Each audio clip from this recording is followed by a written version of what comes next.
মুর্শিদাবাদে আজকে আমাদের দ্বিতীয় দিন। আর আমি আগের ব্লগে বলেছি যেই হোটেলে আমরা উঠেছি সেটাতে আমরা থাকবো না, আমরা হোটেল চেঞ্জ করছি। তো আজকে আমরা এই অন্য একটা জায়গায় আসলাম। আর এখানে ঘড়ি দেখো, 3টে ঘড়ি আলাদা আলাদা টাইম। একটা ঘড়ির নিচে লেখা আছে ঢাকা মানে বাংলাদেশ, আরেকটা লেখা আছে ইন্ডিয়া আর লন্ডন। এই 3টে আলাদা আলাদা টাইম কিন্তু এখানে সেট করা আছে। এই জিনিসটা আজকাল সব হোটেলেই রাখা হয়। এটা হলো রিসেপশন। এই অফিসটা দেখিয়ে দিচ্ছি একবার। আর আজকে আমরা যেটাতে এসেছি এটা কিন্তু একটা রিসোর্ট, আর ভীষণই সুন্দর। বাইরেরটা মানে মন ছুঁয়ে যাওয়ার মতো। এ দেখো একদম ঝকঝকা চকচকা। আর বাইরেরটা দেখাচ্ছি উপর থেকে, কিছুটা এক ঝলক দেখাচ্ছি এখান থেকে, পরে আবার আমি নিচে গিয়ে সব দেখাবো। এই দেখো এখান থেকে কি সুন্দর একটা মাঠ, চারপাশে ফুল দিয়ে সাজানো। আর এইদিকে দেখাচ্ছি, দাঁড়াও।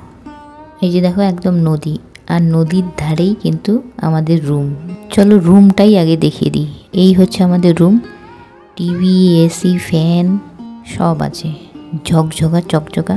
বিছানা টিছানা এত পরিষ্কার পরিচ্ছন্ন, দেখেই মনে হবে যে রুম হতো এসা। এখানে দেখো বিছানাটা কত পরিষ্কার। আর এখানে দিয়েছি একটা ফ্রিজ, তারপরে চা কফি খাওয়ার জন্য এখানে সব ব্যবস্থা আছে। বাথরুমটাও একদম ঝকঝকা চকচকা। আমরা ফ্যান চালিয়ে দিয়েছি কারণ এখানে দারুণ গরম। মুর্শিদাবাদে ভীষণ গরম, আমাদের শিলিগুড়িতে মনে হচ্ছে ঠান্ডায় কাঁপছি। বাথরুমে সব দিয়ে দিয়েছে, ব্রাশ থেকে শুরু করে brush, toothpaste, lotion, shampoo, conditioner, everything. আর এখানে একটা ফোনেরও ব্যবস্থা করা হয়েছে, যদি বাথরুমে কেউ আটকে যায় তাহলে এটা ব্যবহার করে বেঁচে যেতে পারে। বাথরুমেই তো বেশিরভাগ অ্যাক্সিডেন্টগুলো হয়। এটা কিন্তু দারুণ ব্যবস্থা করেছে এনারা। এই যে আমাদের রুম থেকে এরকম দেখাচ্ছে ভিউটা, একদম সামনেই নদী। আর এত সুন্দর গাছপালা, গাছপালার ফাঁকে ফাঁকে নদী দেখা যাচ্ছে, কি যে ভালো লাগছে। আরও ভালো হতো যদি একদম ওই ধারের রুমটা পাওয়া যেত, ওটা হলে আরও সুন্দর দেখা যেত। আর এখান থেকে দেখো এই যে মাঝে মাঝে এরকম বোট যাচ্ছে, কি অসাধারণ দৃশ্য দেখো। একদম রুম থেকে এইভাবে আমরা দেখছি। আরও সাথে যদি থাকে পছন্দের মানুষ, ভালো লাগার মানুষ, তাহলে তো কোনো কথাই নেই।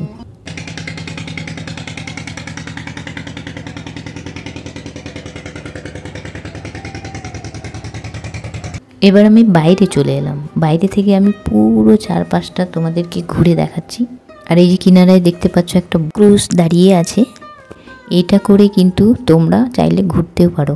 এটা এনাদেরই, বলছে নাকি 1.5 ঘন্টা ঘোরাবে পুরো। তারপর খাওয়া দাওয়া, মানে খাওয়া দাওয়া বলতে চা কফি স্ন্যাক অনেক কিছু থাকবে। একজনে হচ্ছে 1000 টাকা 1.5 ঘন্টা ঘোরাবে। এটাও কিন্তু দারুণ ব্যাপার, মানে এটাও কিন্তু তোমরা চাইলে উপভোগ করতে পারো। এবং এই হোটেলের নাম হচ্ছে জলছবি।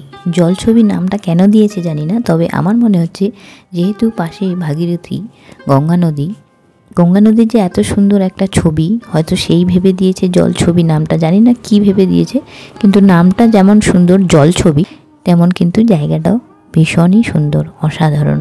এখানে তোমরা বন্ধু বান্ধব ফ্যামিলি যে কাউকে নিয়ে আসতে পারো। আর চাইলে এখানে বসে অনেক সুন্দর সময় কাটাতে পারো গঙ্গার ধারে। বিকেলের দিকে যদি বসো আরও সুন্দর পরিবেশ পাবে তোমরা। আর এখানকার প্রত্যেকটা রুমের আলাদা আলাদা নাম দেওয়া আছে, এবং ছোট ছোট কটেজও আছে। একই ভিউ কিন্তু সময়টা শুধু আলাদা। সময়টা হচ্ছে সূর্য অস্ত যাওয়ার আগের মুহূর্তটা।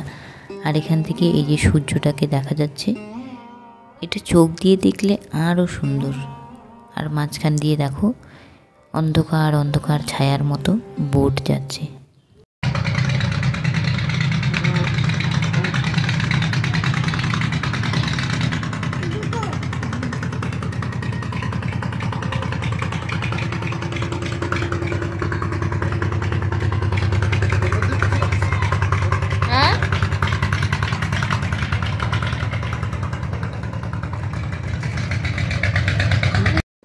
রাত্রেবেলা আমি ভাবলাম যে একটা রেশমি কাবাব নিয়ে খাই। তো দেখি এখানকার বানানোর স্টাইলটা আলাদা। মানে রেশমি কাবাব অনেক খেয়েছি, সব জায়গায় কিন্তু আলাদা আলাদাভাবে বানায়, কিন্তু এটা যেটা দেখলাম এটা একদমই আলাদা। দেখো ডিমটা ওই যে মেঘের মতো যে ফর্ম বানায় না, সাদা মেঘের মতো, ওরকম করে ডিমটা তার ভিতরে দিয়েছে টুকরোগুলো। দেখো এই যে ভিতরে, মানে পুরো স্টাইলটা একদম অন্যরকম। মানে আমি জীবনে প্রথমবার এরকম স্টাইলের রেশমি কাবাব খেলাম, বেশ ভালো কিন্তু। আর এখানে সকালবেলা ব্রেকফাস্টও দেয়। ব্রেকফাস্টে দেখো নানা রকম ফল, মানে অনেক রকম ফল থাকবে, তার মধ্যে খাবারও অনেক রকমের আইটেম আছে, যেটা ইচ্ছা সেটা খেতে পারো। উপমা, চিড়ের পোলাও। আজকে আমরা নিয়েছি মশালা ধোসা আর ইডলি। এগুলো কিন্তু এখানে ভালোই বানায়, আর এখানকার স্টাফগুলো ভীষণই ভালো, মানে এত সুন্দর ব্যবহার। রেস্টুরেন্টের স্টাফগুলোর ব্যবহার ভালো, তারপরে রিসেপশনে যারা থাকে তাদেরও ব্যবহার এত ভালো, এত সুন্দর করে কথা বলে। এখানকার সবই সুন্দর, জায়গাটাও সুন্দর, মানুষগুলোও সুন্দর, সব সুন্দর। ওটা আমরা প্রথম দিন সকালবেলা নিয়েছি, এবং এই যে পুরি আর সবজি এটা আমরা নিয়েছি পরের দিন সকালবেলা। আর ফল তো রোজই থাকে, ফল থাকে, জুসও থাকে। হ্যাঁ, তুমি যদি ফল খেতে চাও, ফলের সাথে জুসও খেতে চাও, সেটাও দেওয়া হয়, চা, কফি।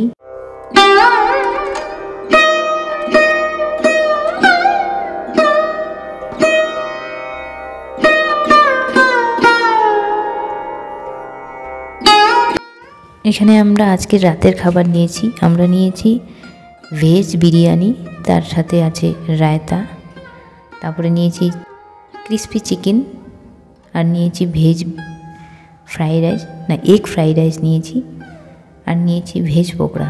কিন্তু ভেজ পকোড়াটাও এখানকার দারুণ, কিন্তু একদম অন্যরকম। প্রত্যেকটা পকোড়ার মধ্যে আলাদা আলাদা জিনিস দিয়েছে, মানে পুরটা কোনোটাতে ভিতরে পনির দিয়েছে, কোনোটাতে ভিতরে পেঁয়াজ দিয়েছে, কোনোটাতে ভিতরে আবার মাশরুম দিয়েছে। সব পকোড়ার মধ্যে ভিতরে আলাদা আলাদা জিনিস। প্রত্যেকটা পকোড়া যখন একটা করে কামড় দিচ্ছি, দেখছি ভিতরে অন্য কিছু, এটা কিন্তু মানে দারুণ একটা মানে ইন্টারেস্টিং ব্যাপার। ওই যে বলে না, রান্না একই হলেও সব শেফের কিন্তু রান্নার স্টাইল আলাদা আলাদা। তো এখানকার শেফদের স্টাইলগুলো একটু হয়তো আলাদা, যেমন কাবাবটা দেখলাম অন্যরকম, পকোড়াটাও অন্যরকম।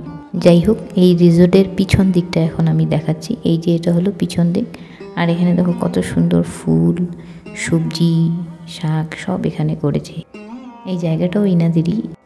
তারপর দেখলাম এখানে দোলনাও রয়েছে, তো আমিও সুযোগের সদ্ব্যবহার করে নিলাম, একটু দোল খেয়ে নিলাম।